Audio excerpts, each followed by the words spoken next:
ಸೈಡಿ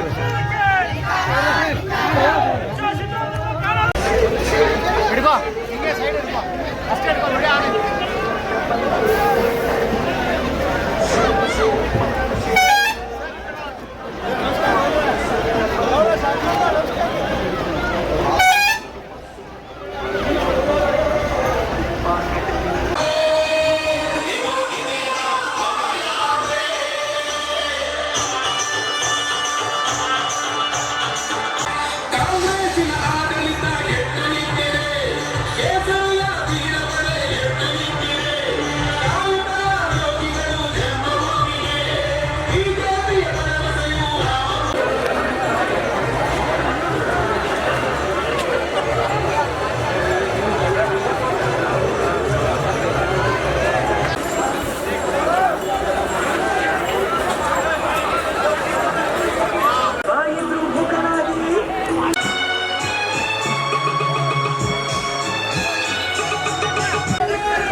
ವಿರುದ್ಧ ಭಾರತವನ್ನು ಚಳವಳಿಯಾಗಿ ಆರಂಭಗೊಳ್ತಾ ಇದೆ.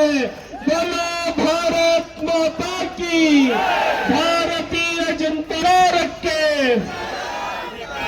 ಧಿಕ್ಕ, ಅವರಿಗೆ ಭಾರತೀಯ ಜನತಾ ಪಕ್ಷಕ್ಕೆ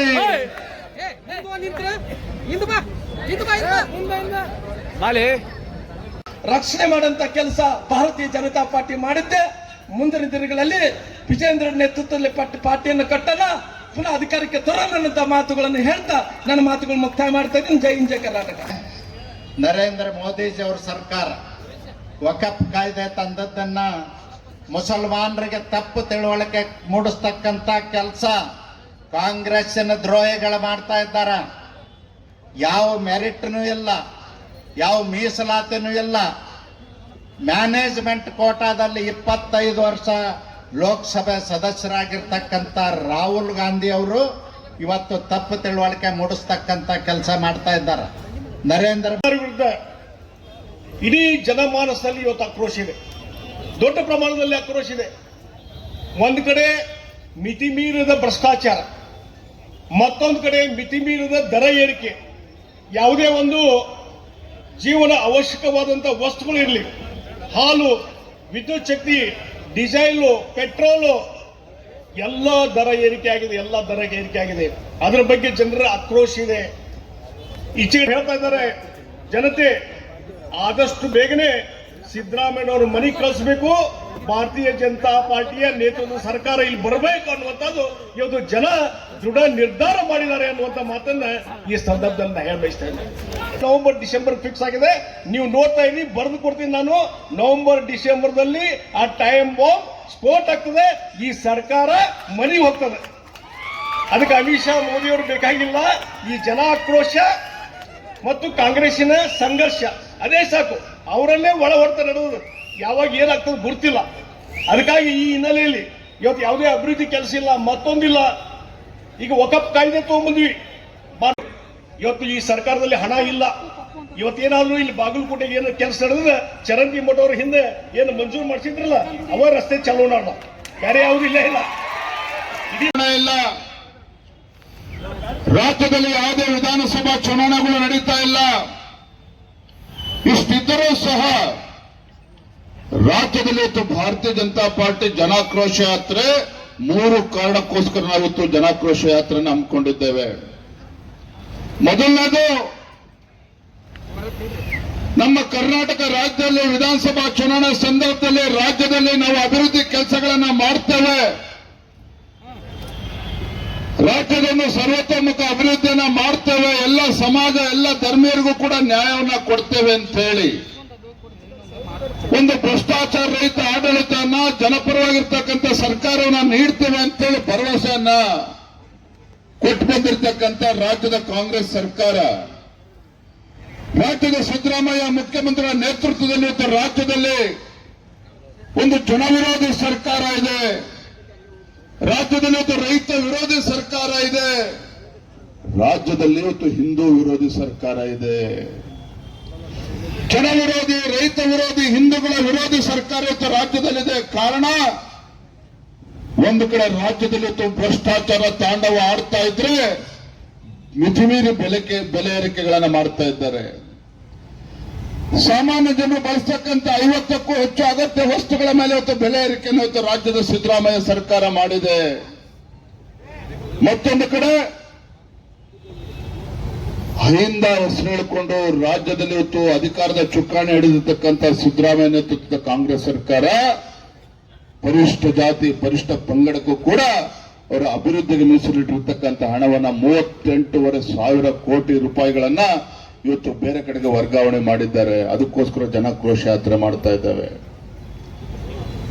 ಅಲ್ಪಸಂಖ್ಯಾತರನ್ನ ಓಲೈಕೆ ಮಾಡಬೇಕು ಅಂತೇಳಿ ರಾಜ್ಯದಲ್ಲಿರ್ತಕ್ಕಂಥ ಹಿಂದೂಗಳನ್ನ ಅವಮಾನ ಮಾಡ್ತಾ ಇರ್ತಕ್ಕಂಥ ಸಿದ್ದರಾಮಯ್ಯ ನೇತೃತ್ವದ ಕಾಂಗ್ರೆಸ್ ಸರ್ಕಾರದ ವಿರುದ್ಧ ಭಾರತೀಯ ಜನತಾ ಪಾರ್ಟಿ ಇವತ್ತು ಜನಾಕ್ರೋಶ ಯಾತ್ರೆ ಮಾಡ್ತಾ ಇದ್ದೇವೆ. ನಾನು ಬಾಗಲಕೋಟೆನಲ್ಲಿ ವೇದಿಕೆ ಮೂಲಕ ರಾಜ್ಯದ ಮುಖ್ಯಮಂತ್ರಿಗಳಿಗೆ ಒಂದು ಮಾತನ್ನು ಹೇಳಲಿಕ್ಕೆ ಇಚ್ಛಪಡ್ತೇನೆ. ಮಾನ್ಯ ಮುಖ್ಯಮಂತ್ರಿಗಳು ಸಿದ್ದರಾಮಯ್ಯನವರೇ, ರಾಜ್ಯದಲ್ಲಿ ಎಷ್ಟು ವರ್ಷಗಳ ಕಾಲ ಸುದೀರ್ಘವಾಗಿ ರಾಜ್ಯದ ಮುಖ್ಯಮಂತ್ರಿಗಳಾಗಿದ್ದೀರಿ ಅದು ಮುಖ್ಯ ಅಲ್ಲ, ಎಷ್ಟು ವರ್ಷಗಳ ರಾಜ್ಯದ ಮುಖ್ಯಮಂತ್ರಿಗಳಾಗಿದ್ದೀರಿ ಅನ್ನೋದು ಮುಖ್ಯ ಅಲ್ಲ. ಆ ಮುಖ್ಯಮಂತ್ರಿ ಸ್ಥಾನದಲ್ಲಿ ಕೂತ್ಕೊಂಡು ಈ ನಾಡಿನ ಬಡವರ ರೈತರ ಕಣ್ಣೀರು ಒರೆಸ್ತಕ್ಕಂಥ ಕೆಲಸ ಮಾಡಿದ್ರ? ಈ ರಾಜ್ಯದಲ್ಲಿರ್ತಕ್ಕಂಥ ರೈತರು ಬಡವರ ಕಣ್ಣೀರು ಒರೆಸ್ತಕ್ಕಂಥ ಕೆಲಸ ಮಾಡಿದ್ರ? ಅಭಿವೃದ್ಧಿ ಕೆಲಸ ಕಾರ್ಯಗಳನ್ನು ಮಾಡಿದ್ದಾರ? ಅದು ಬಹಳ ಮುಖ್ಯವಾಗಿರ್ತಕ್ಕಂಥದ್ದು. ನಾನು ಈ ನಾಡಿನ ಮುಖ್ಯಮಂತ್ರಿಗಳಿಗೆ ಒಂದು ಕಿವಿ ಮಾತನಾಡಲಿಕ್ಕೆ ಇಷ್ಟಪಡ್ತೇನೆ. ಸಿದ್ದರಾಮಯ್ಯನವರೇ, ಎಷ್ಟು ವರ್ಷಗಳ ಕಾಲ ಮುಖ್ಯಮಂತ್ರಿ ಆಗಿದ್ರಿ ಅನ್ನೋದು ಮುಖ್ಯ ಅಲ್ಲ. 10 ವರ್ಷ, 15 ವರ್ಷ, 20 ವರ್ಷ ನಂತರದಲ್ಲೇ ರಾಜ್ಯದ ಜನ ನಿಮಗೆ ಯಾವುದಕ್ಕೋಸ್ಕರ ಮುಖ್ಯಮಂತ್ರಿಗಳಾಗಿದ್ದು ನೆನಪು ಮಾಡಿಕೊಡ್ಬೇಕು. ಮಾನ್ಯ ಸಿದ್ದರಾಮಯ್ಯನವರೇ, ರಾಜ್ಯದಲ್ಲಿ ಕಾಂಗ್ರೆಸ್ ಸರ್ಕಾರ ಅಧಿಕಾರಕ್ಕೆ ಬಂದ ನಂತರದಲ್ಲಿ ಕಳೆದ 20 ತಿಂಗಳಲ್ಲಿ ನಮ್ಮ ರಾಜ್ಯದಲ್ಲಿ ಲವ್ ಜಿಹಾದ್ ಪ್ರಕರಣಗಳು ಜಾಸ್ತಿ ಆಗ್ತಾ ಇದೆ, ಹಿಂದೂ ಹೆಣ್ಣು ಮಕ್ಕಳ ಮೇಲೆ ಅಪಮಾನ ಆಗ್ತಾ ಇದೆ, ಅತ್ಯಾಚಾರಗಳಾಗ್ತಾ ಇದೆ. ಮಾನ್ಯ ಸಿದ್ದರಾಮಯ್ಯನವರೇ, ನೀವು ರಾಜ್ಯದ ಮುಖ್ಯಮಂತ್ರಿಗಳಾದ್ಮೇಲೆ ಈ ರಾಜ್ಯದಲ್ಲಿ ಗೋಹತ್ಯೆಗಳು ಜಾಸ್ತಿ ಆಗ್ತಾ ಇದೆ. ಅದಕ್ಕೋಸ್ಕರ ಜನ ನಿಮ್ಮನ್ನು ನೆನಪು ಮಾಡ್ಕೋಬೇಕಾ ಮುಂದಿನ ದಿನಗಳಲ್ಲಿ ರಾಜ್ಯದ ಮುಖ್ಯಮಂತ್ರಿಗಳಾಗಿದ್ರಿ ಅಂತ ಹೇಳಿ. ಯಾತಕ್ಕೋಸ್ಕರ ನಿಮ್ಮನ್ನ ನೆನಪು ಮಾಡ್ಕೋಬೇಕು ರಾಜ್ಯದ ಜನ? ಮಾನ್ಯ ಸಿದ್ದರಾಮಯ್ಯ ರೈತರ ಪರವಾಗಿರ್ತಕ್ಕಂಥ ಸರ್ಕಾರ ಅಂತ ಹೇಳ್ತೀರಿ. ನೀವು ರಾಜ್ಯದ ಮುಖ್ಯಮಂತ್ರಿಗಳಾದ್ಮೇಲೆ ಹಿಂದೆ ಭಾರತೀಯ ಜನತಾ ಪಾರ್ಟಿ ಯಡಿಯೂರಪ್ಪ ರಾಜ್ಯದ ಮುಖ್ಯಮಂತ್ರಿಗಳಿದ್ದಾಗ ರೈತ ತನ್ನ ಹೊಲಕ್ಕೆ ಹೊತ್ತು ಟ್ರಾನ್ಸ್ಫಾರ್ಮರ್ ಹಾಕೊಂಡು ವಿದ್ಯುತ್ ಸಂಪರ್ಕ ತೆಗೆದುಕೊಳ್ಬೇಕು ಅಂತ ಹೇಳಿದ್ರೆ 25,000 ರೂಪಾಯಿ ಕಟ್ಟಿದ್ರೆ ಸಾಕಾಗ್ತಾ ಇತ್ತು. ಆದ್ರೆ ರೈತರ ಪರವಾಗಿ ಮಸುಳೆ ಕಣ್ಣೀರಾಗ್ತಾ ಇರ್ತಕ್ಕಂಥ ಸಿದ್ದರಾಮಯ್ಯನವರು ಬಂದ ಮೇಲೆ ಇವತ್ತು 2.5 ರಿಂದ 3 ಲಕ್ಷ ರೂಪಾಯಿ ರೈತ ಕಟ್ಟಬೇಕಾಗ್ತದೆ ವಿದ್ಯುತ್ ಸಂಪರ್ಕ ತೆಗೆದುಕೊಳ್ಬೇಕು. ಅದಕ್ಕೋಸ್ಕರ ರಾಜ್ಯ ಜನ ನೆನ್ಪಿಡ್ಕೋಬೇಕಾ ನಿಮ್ಗಾಗಾದ್ರೆ? ಹಿಂದೆ ತಾವು ಹಿಂದಿನ ಅವಧಿಯಲ್ಲ ರಾಜ್ಯದ ಮುಖ್ಯಮಂತ್ರಿಗಳಾಗಿದ್ರೆ 5 ವರ್ಷಗಳ ಕಾಲ ರಾಜ್ಯದ ಮುಖ್ಯಮಂತ್ರಿಗಳಾಗಿದ್ರೆ ಏನ್ ಸಾಧನೆ ಮಾಡಿದ್ರು ಸಿದ್ದರಾಮಯ್ಯನವರೇ? ಏನ್ ಸಾಧನೆ ಮಾಡಿದ್ರಿ? 5 ವರ್ಷಗಳ ಮುಗಿತಾ ಇರ್ತಕ್ಕಂಥ ಸಂದರ್ಭದಲ್ಲಿ ರಾಜ್ಯದಲ್ಲಿ ಮತ್ತೆ ಸರ್ಕಾರ ಬರೋದಿಲ್ಲ, ಕಾಂಗ್ರೆಸ್ ಸರ್ಕಾರ ಮತ್ತೆ ಮುಖ್ಯಮಂತ್ರಿ ಆಗೋದಕ್ಕೆ ಸಾಧ್ಯ ಇಲ್ಲ ಅಂತ ಹೇಳಿ ರಾಜ್ಯದಲ್ಲಿ ವೀರಶೈವ ಲಿಂಗಾಯತ ಪ್ರತ್ಯೇಕ ಧರ್ಮ ಅಂತೇಳಿ ಬೆಂಕಿ ಇರ್ತಕ್ಕಂಥ ಕೆಲಸ ಮಾಡಿದ್ರಲ್ಲ, ಅದಕ್ಕೋಸ್ಕರ ನಿಮ್ಮನ್ನ ನೆನ್ಪಿಡ್ಕೋಬೇಕಾ ರಾಜ್ಯದ ಜನ? ಹಾಗಾದ್ರೆ ಅದಕ್ಕೋಸ್ಕರ ರಾಜ್ಯದ ಜನ ನಿಮ್ಮನ್ನ ನೆನ್ಪಿಡ್ಕೋಬೇಕಾ? ಈ ಬಾರಿ ರಾಜ್ಯದ ಜನರಿಗೆ ಸುಳ್ಳು ಹೇಳಿ ಅಧಿಕಾರಕ್ಕೆ ಬಂದಿದ್ದೇವೆ. ಇವತ್ತು ಮುಸಲ್ಮಾನರಿಗೆ 4% ರಿಸರ್ವೇಶನ್ ಸರ್ಕಾರಿ ಕಾಮಗಾರಿಗಳಲ್ಲಿ. ಯಾರಪ್ಪನ ದುಡ್ಡು ಸ್ವಾಮಿ? ಇವತ್ತು ಮುಸಲ್ಮಾನರಿಗೆ ಸರ್ಕಾರಿ ಕಾಮಗಾರಿಗಳಲ್ಲಿ 4% ರಿಸರ್ವೇಶನ್ ಅಂತ ಹೇಳ್ತೀರಿ. ಮುಸಲ್ಮಾನರ ಹೆಣ್ಮಕ್ಳು ಇವತ್ತು ಅಲ್ಲಿ ಮದುವೆ ಆಗ್ಬೇಕು ಅಂತ ಹೇಳಿದ್ರೆ 50,000 ರೂಪಾಯಿ ಇವತ್ತು ಅನುದಾನ ಕೊಡ್ತಾರಂತ ಹೆಣ್ಮಕ್ಳಿಗೆ. ಯಾಕೆ ಹಿಂದೂಗಳಲ್ಲಿ ಇವತ್ತು ಬಡ ಹೆಣ್ಮಕ್ಳು ಇಲ್ವಾ? ಹಾಗಾದ್ರೆ ಹಿಂದೂಗಳಲ್ಲಿ ಬಡವರು ಇಲ್ವಾ? ಹಾಗಾದ್ರೆ ಮುಸಲ್ಮಾನರು ಇವತ್ತು ಹೊರದೇಶಕ್ಕೆ ಉನ್ನತ ಶಿಕ್ಷಣಕ್ಕೆ ಹೋಗ್ಬೇಕು ಅಂತ ಹೇಳಿದ್ರೆ 30 ಲಕ್ಷ ರೂಪಾಯಿ ಕೊಡ್ತಾರಂತೆ. ಹಿಂದೂಗಳಲ್ಲಿ ಇವತ್ತು ಬಡವರು ಇಲ್ವಾ? ಹಾಗಾದ್ರೆ ಹಿಂದೂಗಳಲ್ಲೂ ಕೂಡ ಇವತ್ತು ಹೊರದೇಶಕ್ಕೆ ಹೋಗಿ ಉನ್ನತ ಶಿಕ್ಷಣ ತೆಗೆದುಕೊಳ್ಬೇಕು, ತಮ್ಮ ಸ್ವಾಭಿಮಾನದಿಂದ ತಮ್ಮ ಕಾಲ ಮೇಲೆ ನಿಲ್ಬೇಕು ಅಂತಕ್ಕಂಥ ಇಚ್ಛಾಶಕ್ತಿ ಹಿಂದೂಗಳಲ್ಲಿ ಇಲ್ವಾಗದ ವಿದ್ಯಾರ್ಥಿಗಳಲ್ಲಿ. ಯಾತಕ್ಕೋಸ್ಕರ ಈ ರೀತಿ ಅಪಮಾನವನ್ನ ಮಾಡ್ತಾ ಇದ್ದೀರಿ ಹಿಂದೂಗಳಿಗೆ ರಾಜ್ಯದಲ್ಲಿ? ಇವತ್ತು ಯಾತಕ್ಕೋಸ್ಕರ ಅಪಮಾನ ಮಾಡ್ತಾ ಇದ್ದೀರಿ?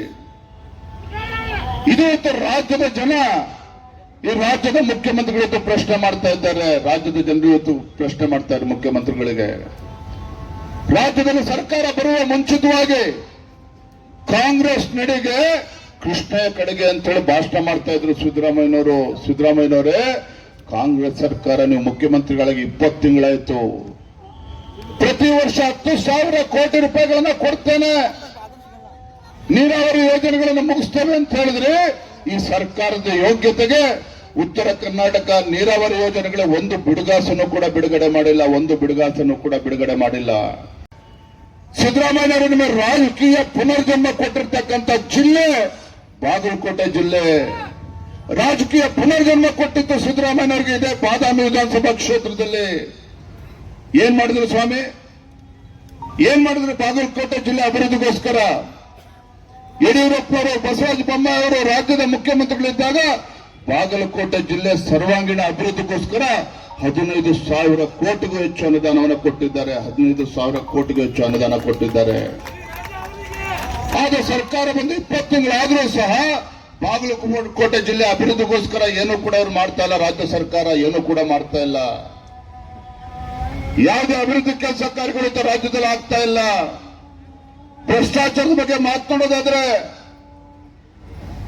ಬಹುಶಃ ಇಡೀ ದೇಶದಲ್ಲಿ ಭ್ರಷ್ಟಾಚಾರದಲ್ಲಿ ಕರ್ನಾಟಕಕ್ಕೆ ಮೊದಲ ಸ್ಥಾನ ಇವತ್ತು ಇಡೀ ದೇಶದಲ್ಲಿ. ನಾನು ಹೇಳ್ತಾ ಇಲ್ಲ, ಮಾನ್ಯ ಸಿದ್ದರಾಮಯ್ಯನವರೇ, ನಿಮ್ಮ ಆರ್ಥಿಕ ಸಲಹೆಗಾರರಾಗಿರ್ತಕ್ಕಂಥ ಬಸವರಾಜ ರೆಡ್ಡಿ ಅವರು ಹೇಳಿದ್ದಾರೆ, ಇಡೀ ದೇಶದಲ್ಲಿ ಕರ್ನಾಟಕ ಭ್ರಷ್ಟಾಚಾರದಲ್ಲಿ ನಂಬರ್ 1 ಸ್ಥಾನ ಗಳಿಸಿದೆ.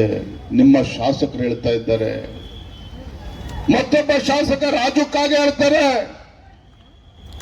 ನಾನು ಶಾಸಕನಾಗಿ ಎಂತ ಪರಿಸ್ಥಿತಿ ಬಂದಿದೆ, ಅಭಿವೃದ್ಧಿಗೆ ಹಣ ಕೊಡ್ತಾ ಇಲ್ಲ ಮುಖ್ಯಮಂತ್ರಿಗಳು, ಆತ್ಮಹತ್ಯೆ ಮಾಡ್ಕೊಳ್ತಕ್ಕಂಥ ಪರಿಸ್ಥಿತಿ ನಿರ್ಮಾಣ ಆಗಿದೆ ಅಂತ ಹೇಳಿ ಆಡಳಿತ ಪಕ್ಷದ ಶಾಸಕ ರಾಜು ಕಾಗೆ ಅವರು ಹೇಳ್ತಾರೆ.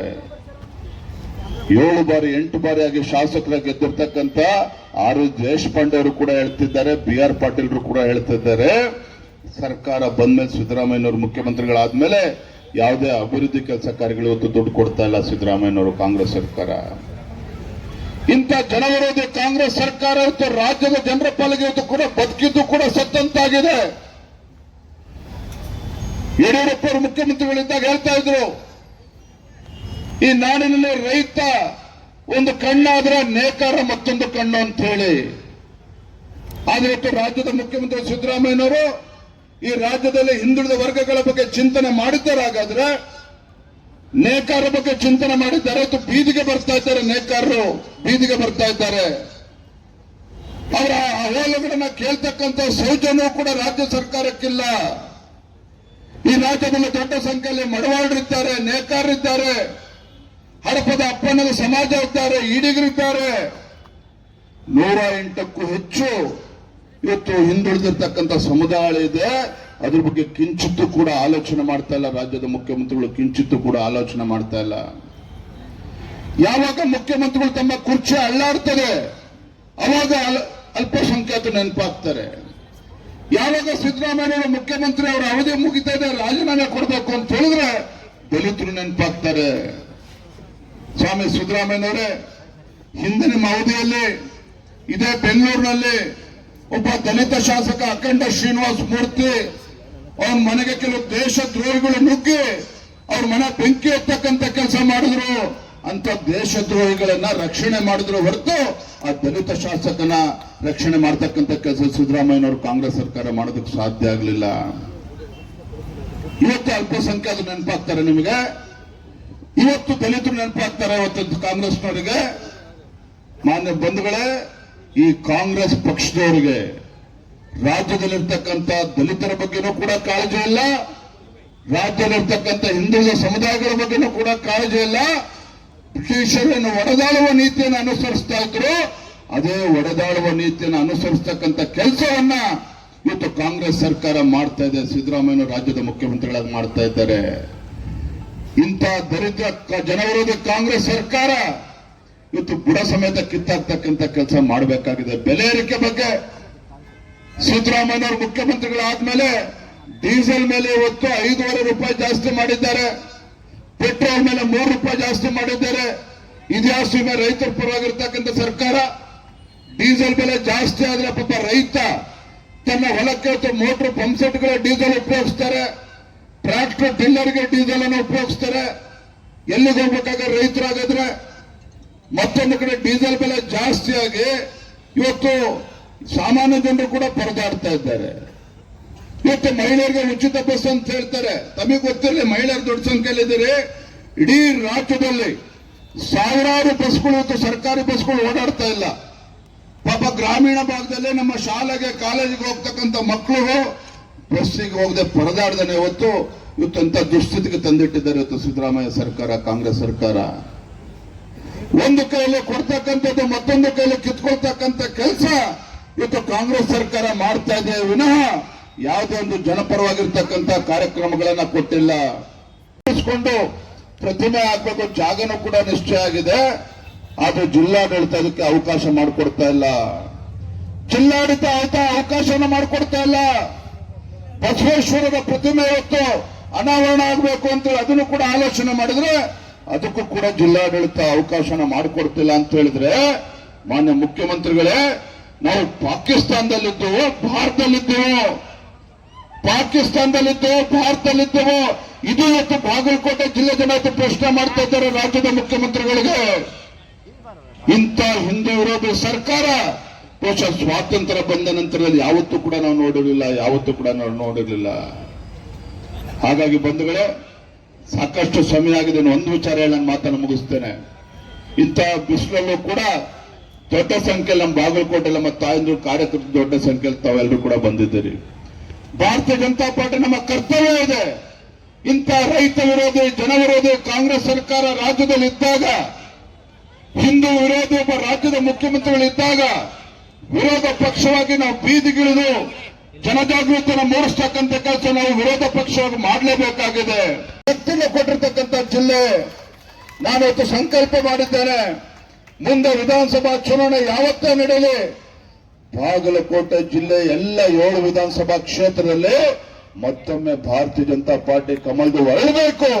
ಎಲ್ಲ 7 ಕ್ಷೇತ್ರದಲ್ಲಿ ಗೆಲ್ಲುವ ಮುಖೇನ ಭಾರತೀಯ ಜನತಾ ಪಾರ್ಟಿ ಮುಂದಿನ ದಿನಗಳಲ್ಲಿ ಸ್ಪಷ್ಟ ಬಹುಮತದೊಂದಿಗೆ ರಾಜ್ಯದಲ್ಲಿ ಅಧಿಕಾರಕ್ಕೆ ತರ್ತಕ್ಕಂಥ ಸಂಕಲ್ಪವನ್ನು ಮಾಡಿ ನಾವು ಹೊರಟಿದ್ದೇವೆ. ನಾವೆಲ್ಲ ಕಾರ್ಯಕರ್ತರು ಏನೇ ವ್ಯತ್ಯಾಸಗಳು, ಏನೇ ಸಮಸ್ಯೆಗಳು, ವೇದಿಕೆ ಮೇಲೆ ಇರ್ತಕ್ಕಂಥ ಮುಖಂಡರಿಗೂ ಹೇಳ್ತಾ ಇದ್ದೇನೆ, ವೇದಿಕೆ ಮುಂಭಾಗದಲ್ಲಿರ್ತಕ್ಕಂಥ ನಮ್ಮ ಮುಖಂಡರು ಕೂಡ ಹೇಳ್ತಾ ಇದ್ದೇನೆ.